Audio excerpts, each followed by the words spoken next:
नमस्कार दोस्तों, कैसे हो आप सभी। स्वागत करते हैं आप सभी कविश्त जी को इसमें। तो दोस्तों आज जो है कि बिहार पुलिस ड्राइवर के लिए जिसका एग्ज़ाम 10 दिसंबर को होने वाला है, बहुत ही कम समय बचा हुआ है। देखिए आज जो है कि 50 मोस्ट इम्पॉर्टेंट क्वेश्चन का एक सेट लेके आए हुए हैं, जो कि मोटर वाहन अधिनियम, यातायात संकेत, गाड़ी की पार्ट पुर्जे से संबंधित प्रश्न है। जितने भी है सारे सेलेक्टेड प्रश्न हैं और जो कई एग्जाम में पूछा गया है, तो इसे पूरा कंप्लीट कर लीजिएगा। यहाँ से प्रश्न आपका आएगा पेपर में, ठीक है। तो चलिए शुरू करते। सभी एक बार सेशन को लाइक करके शेयर आपसे ज़रूर कर दीजिएगा। तो चलिए शुरू करते हैं आज की सेशन को। आज का फर्स्ट प्रश्न देखिएगा आप सभी। पहला प्रश्न है कि 4 स्ट्रोक इंजन में केएम सॉफ्ट की स्पीड डैश होती है। देखिए जितने प्रश्न हैं वो सारे इंपॉर्टेंट प्रश्न हैं, इसीलिए आप सभी इसे याद जरूर करते चलिएगा। हर प्रश्न आपके लिए इंपॉर्टेंट है। 3 से 4 प्रैक्टिस सेट कोशिश करेंगे कि एग्जाम से पहले आपको प्रोवाइड कर देंगे ये वाला, ताकि आपको एग्जाम में बेनिफिट दे, ठीक है। बस इसको आप कंप्लीट करते रहिएगा। तो क्रैंक सॉफ्ट की दोगुनी होती है, ऑप्शन में ए राइट आंसर होगा। थोड़ा सा फास्ट में चलेंगे तो आप भी थोड़ा सा फास्ट में दिमाग लगाइएगा। क्वेश्चन है कि गाड़ी चलाते समय चौराहे पर पहुंचने से पहले आपको क्या करना चाहिए। और ये देखिएगा आपका दिल्ली पुलिस ड्राइवर 2012 में प्रश्न पूछा गया था। तो राइट आंसर होगा आपको काफ़ी पहले से ही अपनी लेन चुन लेनी चाहिए चौराहे पर पहुंचने से पहले। तो ऑप्शन में ए राइट आंसर होगा। अगला क्वेश्चन है कि मास्टर सिलेंडर में प्रयुक्त वाल्व जो है ये किस प्रकार का है। तो नॉन रिटर्न वाल्व होता है। Option number B right answer होगा। निम्न में से संकेत दर्शाता है, जो ये संकेत देख रहे हैं ये क्या दर्शाता है, क्या लिखा हुआ है, स्टॉप। और स्टॉप का अर्थ क्या होता है, रुक जाइए, यानी कि रुकिए। बात समझे। चलिए क्वेश्चन नंबर 5 देखिएगा। शिक्षार्थियों के लाइसेंस की वैधता डैश है। तो देखिए जो शिक्षार्थी होती है इसकी लाइसेंस की वैधता जो है ये आपका 6 महीने की होती है, यानी कि ऑप्शन में बी राइट आंसर होगा। चलिए अगला क्वेश्चन देखिएगा कि निम्न में से ओवरटेक कहाँ नहीं कर सकते हैं। देखिए ओवरटेक आप सभी इनमें से सभी जगह नहीं कर सकते हैं, यानी कि सड़क की स्थिति आपको साफ नहीं दिखाई दे रहा है तो वहाँ नहीं कर सकते। घुमावदार मोड़ है तो वहाँ नहीं कर सकते। ऊंचाई चढ़ाई अंधेरी सुरंग है तो वहाँ पर आप नहीं कर सकते हैं। अगर आपको रास्ता बिल्कुल क्लियर दिख रहा है तभी जाके आप ओवरटेक कर पाइएगा। तो ऑप्शन में डी राइट आंसर होगा। अगला है कि किसी गाड़ी को ओवरटेक करने की अनुमति देने के लिए दाएं तरफ की इंडिकेटर देना चाहिए, सही है या गलत है। अगर किसी भी गाड़ी को ओवरटेक करवाना है, पीछे से आगे भेजना है, तो किस प्रकार का इंडिकेटर, किस साइड का इंडिकेटर देना होता है, दाएं साइड का। ये बिल्कुल सही है, याद रखिएगा आप सभी, यहाँ पर कन्फ्यूजन हो सकता है। किस साइड का, दाएं साइड का। अगला क्वेश्चन है कि हमारी गाड़ी को दूसरी गाड़ी ओवरटेक कर रही हो तो क्या करनी चाहिए। अगर हमारी गाड़ी को कोई दूसरी गाड़ी ओवरटेक कर रही है तब क्या करनी चाहिए। तो याद रखिएगा एक ही गति में उसे सीधा चलना चाहिए, यानी कि अगर किसी भी गाड़ी को हमको ओवरटेक करवाना है तो हम एक ही गति में बिल्कुल सीधा चलेंगे, बात समझे, ना कि इधर उधर करेंगे। तो ऑप्शन में भी राइट आंसर हो जाएगा। अगला क्वेश्चन है कि ड्राइविंग करते समय किन बातों को ध्यान रखना चाहिए। अगर आप एक ड्राइवर हैं तो आपको किन बातों का ध्यान रखना चाहिए। सबसे पहले तो आपका दृष्टि, यानी कि देखने का पावर बिल्कुल मजबूत हो। सोचें और उसके बाद करें, यानी कि सबसे पहले देखें, उसके बाद फिर सोचें क्या करना है और उसके बाद तब आपको कोई भी कदम उठाना है। तो आपको सी राइट आंसर होगा। अगला है एक अच्छे लुब्रिकेट में किसका गुण होना चाहिए। लुब्रिकेंट में किसका गुण होना चाहिए। तो इसमें आपका ए और बी दोनों सही हो जाएगा, यानी कि नॉन क्रोसिव का गुण होना चाहिए और हाई स्पेसिफिक हीट का गुण होना चाहिए। तो सी राइट आंसर होगा। अगला क्वेश्चन है कि पेट्रोल इंजन में सेक्शन स्ट्रोक के समय सिलेंडर आता है। तो देखिए पेट्रोल इंजन में सेक्शन स्ट्रोक के समय सिलेंडर जो आता है हवा और पेट्रोल मिश्रण आता है, यानी कि सी राइट आंसर होगा। ध्यान दीजिएगा हवा एवं पेट्रोल का मिश्रण आता है। अगला क्वेश्चन है कि 4 स्ट्रोक इंजन में एक साइकिल में क्रैंक सॉफ्ट के चक्कर होते हैं, कितने होते हैं। तो राइट आंसर होगा 2 चक्कर होते हैं। ध्यान दीजिएगा, ध्यान से सुनिएगा क्या कह रहे हैं कि 4 स्ट्रोक इंजन में एक साइकिल में क्रैंक सॉफ्ट की चक्कर जो होते हैं ये आपका 2 चक्कर होते हैं। अगला क्वेश्चन देखिएगा कि डीजल इंजन में कंप्रेशन प्रेशर कितना होता है। जो डीजल इंजन का कंप्रेशन प्रेशर जो होता है ये कितना होता है आपका। तो याद रखिएगा 350 से लेके 550 पॉड प्रति इंच होता है, याद रखिएगा आप सभी। तो ऑप्शन में सी राइट आंसर होगा। अगला क्वेश्चन पर ध्यान दीजिएगा थोड़ा सा आप सभी। क्वेश्चन है कि इमरजेंसी वाहन को रास्ता ना देने पर किस धारा का प्रावधान है। कोई भी इमरजेंसी वाहन है, ठीक है, अगर उसको रास्ता नहीं दिया जा रहा है तो कौन सा धारा लगता है यहाँ पे, तो याद रखिएगा 194 का धारा लगता है उस पर। कौन सा, 194 का ई का धारा लगता है। अगला है कि ड्रिल गाइडिंग गेज का कोण कितना होता है। तो ड्रिल गाइडिंग गेज का कोण जो होता है ये आपका 135 डिग्री होता है। कितना, 135 डिग्री। अगला है फिल्टर मेटल में कौन सा तत्व मिला रहता है। तो देखिए फिल्टर मेटल में तत्व जो मिला रहता है वह आपका उपयुक्त में से सभी, यानी कि कार्बन, सिलिकॉन और गंधक, ये सभी होता है। तो ऑप्शन में इसका डी राइट आंसर होगा। अगला है कि मोटे पार्टों को जोड़ने के लिए प्रयुक्त होता है। तो इसमें ब्रेजिंग का प्रयोग किया जाता है मोटे पार्टों को जोड़ने के लिए। तो यानी कि ऑप्शन में ए राइट आंसर होगा, ब्रेजिंग का प्रयोग किया जाता है। अगला क्वेश्चन है 18 नंबर कि भूरा इलेक्ट्रोड का प्रयोग जो होता है ये कहाँ पर होता है। तो याद रखिएगा कास्ट आयरन वेल्डिंग में। ध्यान दीजिएगा आपसे, कहाँ होता है, कास्ट आयरन वेल्डिंग में होता है। ऑप्शन में ए राइट आंसर होगा।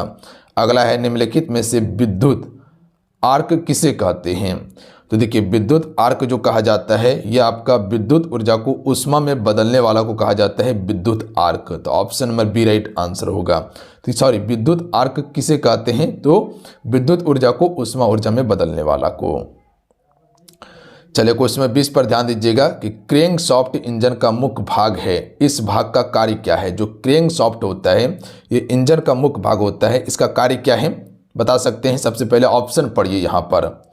तो इसका राइट आंसर ऑप्शन में सी हो जाएगा। ध्यान दीजिएगा आप सभी, क्रैंक सॉफ्ट पिस्टन की ऊपर नीचे की गति को घूर्णन गति में परिवर्तित करती है। बात को समझे क्या कहना चाह रहा है, ध्यान दीजिएगा आप सभी।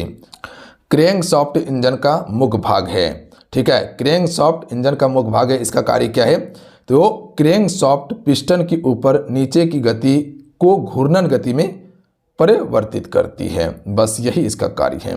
अगला क्वेश्चन देखिए जो इंपॉर्टेंट है कि मोटर यान अधिनियम 1988 की धारा 81 के अनुसार किसी अस्थायी या विशेष परमिट से भिन्न कोई परमिट निम्न अवधि के लिए प्रभावी होगा। यानी कि ये कितनी अवधि के लिए प्रभावी हो सकता है अस्थायी परमिट। तो ये आपका हो सकता है 10 वर्ष के लिए। ध्यान से सुनिएगा क्वेश्चन क्या कहना चाह रहा है, थोड़ा सा लेंदी क्वेश्चन है, अगर समझिएगा तो आराम से समझ सकते हैं इसको। मोटर यान अधिनियम 1988 की धारा 81 के अनुसार किसी अस्थायी या विशेष परमिट से भिन्न कोई परमिट निम्न अवधि के लिए प्रभावी होगा, तो 10 वर्ष के लिए होगा। कौन सा चिन्ह बताता है कि बाजू का दायां मोड़ है। इनमें से कौन सा बता रहा है कि बाजू का एक दायां मोड़ है। तो राइट आंसर हो जाएगा बी वाला, याद रखिएगा। ये बताता है कि बाजू में एक दायां मोड़ निकला हुआ है। तो ऑप्शन में बी राइट आंसर होगा। चलिए अगला क्वेश्चन देखिएगा कि मोटर वाहन अधिनियम 2019 किस दिनांक को लोकसभा में पेश किया गया था। जो अधिनियम 2019 आया था ये किस दिनांक को लोकसभा में पेश हुआ था। तो ये आपका 23 जुलाई 2019 को पेश किया गया था। क्वेश्चन में 24 देखिए कि नियमों के अनुसार जब तक अन्यथा निर्देश ना दिया जाए मोटर वाहनों को दोहरी सड़क पर कहाँ चलाना चाहिए। ये आपका APSSB ड्राइवर 2024 में प्रश्न पूछा गया था। इंपॉर्टेंट प्रश्न है, याद रखिएगा आप सभी। बाएं सड़क पर चलाना चाहिए, सी राइट आंसर होगा। अगला है यह चिन्ह क्या दर्शाता है। जो ये वाला चिन्ह देख रहे हैं ये क्या दर्शा रहा है आपको, तो इसका राइट आंसर होगा सी नंबर। ध्यान दीजिएगा, बाएं और सड़क है, यानी कि एक रास्ता बाएं ओर आपका निकला हुआ है। अगर इस साइड रहता तो दाएं ओर निकला हुआ है। बात समझे बिल्कुल। अगला क्वेश्चन है कि ये चिन्ह आपको क्या दर्शा रहा है। जो आप सभी देख रहे हैं हॉर्न वाला चिन्ह क्या दर्शा रहा है ये आपको, कोई बता सकते हैं हमको। तो राइट आंसर होगा हॉर्न बजाना अनिवार्य है। जो यहाँ पर देख रहे हैं हॉर्न बजाना अनिवार्य है। अगर इसी पे एक कट लगा दिया जाए तो यहाँ पर मनाही हो जाएगा। अगला है स्केटिंग का मुख्य कारण क्या है। ये भी आपका ITBP ड्राइवर 2020 में प्रश्न पूछा गया है। तो स्केटिंग का मुख्य कारण क्या है, तो याद रखिएगा स्थिति के अनुसार गाड़ी की अत्यधिक गति। ऑप्शन में सी करेक्ट आंसर होगा, याद रखिएगा। अगला क्वेश्चन है कि गीली सड़क या बारिश की स्थिति में ब्रेक किस प्रकार लगाना चाहिए। अगर कोई गीली सड़क है या बारिश की स्थिति है तब किस प्रकार से आप ब्रेक लगा सकते हैं। तो ब्रेक धीरे धीरे लगाना चाहिए, ना कि हुमच के। बात समझे, सी राइट आंसर होगा। अगला क्वेश्चन है कि ब्रेक फेड या ब्रेक फेल होगा। ठीक है, इसका अर्थ क्या होता है? रुकने की दूरी में कमी। बात समझे? तो ब्रेक फेड या फेल, इसका अर्थ क्या है? रुकने की दूरी में कमी। चलिए अगला क्वेश्चन है कि निम्न में से किस स्क्रू में हेड नहीं होता है? तो राइट आंसर हो जाएगा सेट स्क्रू में जो है वो आपका हेड नहीं होता है। कौन सा स्क्रू में? सेट स्क्रू में, इसमें हेड नहीं होता है। अगला है दुर्घटना के समय गाड़ी की कम से कम कितनी गति होनी चाहिए कि एयर बैग को सेंसर हवा भरने का आदेश देता है? कम से कम कितनी स्पीड होनी चाहिए? तो राइट आंसर होगा 80 किलोमीटर प्रति घंटा होनी चाहिए स्पीड दुर्घटना के समय, तब जाके एयर बैग फट से खुल जाता है। अगला क्वेश्चन है कि प्राथमिक चिकित्सा का प्राथमिक उद्देश्य क्या है? तो प्राथमिक चिकित्सा का प्राथमिक उद्देश्य क्या है? तो राइट आंसर होगा विशेष उपचार देने तक सुरक्षा सुनिश्चित करना। सी राइट आंसर होगा। चलिए अगला प्रश्न देखिएगा, ये प्रश्न को आप सभी गलत कर दीजिएगा, ये प्रश्न का आंसर सही नहीं। चलिए अगला क्वेश्चन है कि यदि बत्ती हरी हो लेकिन पैदल पार पथ पर लोग सड़क पार कर रहे हो तो गाड़ी रोकनी चाहिए, हाँ या नहीं? रोक सकते हैं या नहीं रोक सकते हैं? या हाँ रोक सकते हैं, इसको याद रखिएगा आप सभी। तो ऑप्शन नंबर क्या हो जाएगा? ए राइट आंसर होगा हाँ। अगला क्वेश्चन देख लीजिएगा कि एक रेलवे क्रॉसिंग तक पहुंचने पर जहां स्टॉप लिखा होता है और कोई स्टॉप लाइन नहीं होती है, ड्राइवर को रुकना चाहिए। ये आपका आईटीबीपी ड्राइवर 2020 में प्रश्न पूछा गया है।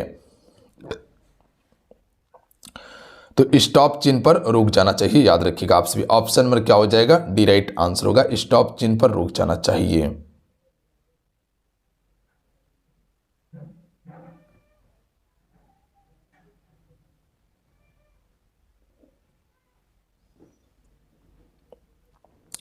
अगला क्वेश्चन देख लीजिएगा आप सभी, अयोग्यता के बावजूद गाड़ी चलाना किस धारा के अंतर्गत आता है?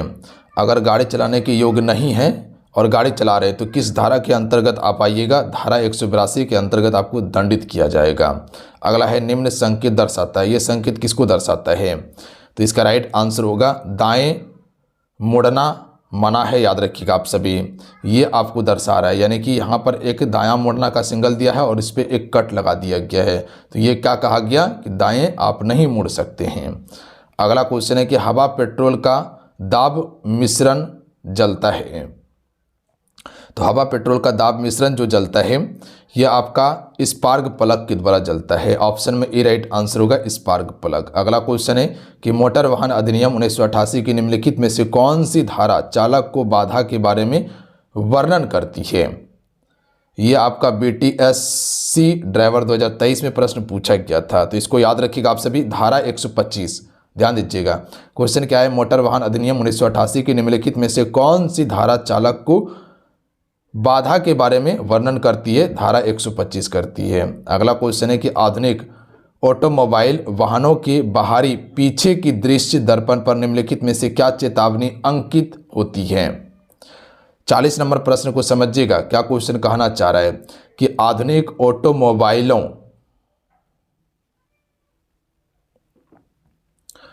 वाहनों के बाहरी पीछे की दृश्य दर्पण पर निम्न में से क्या चेतावनी अंकित होती है?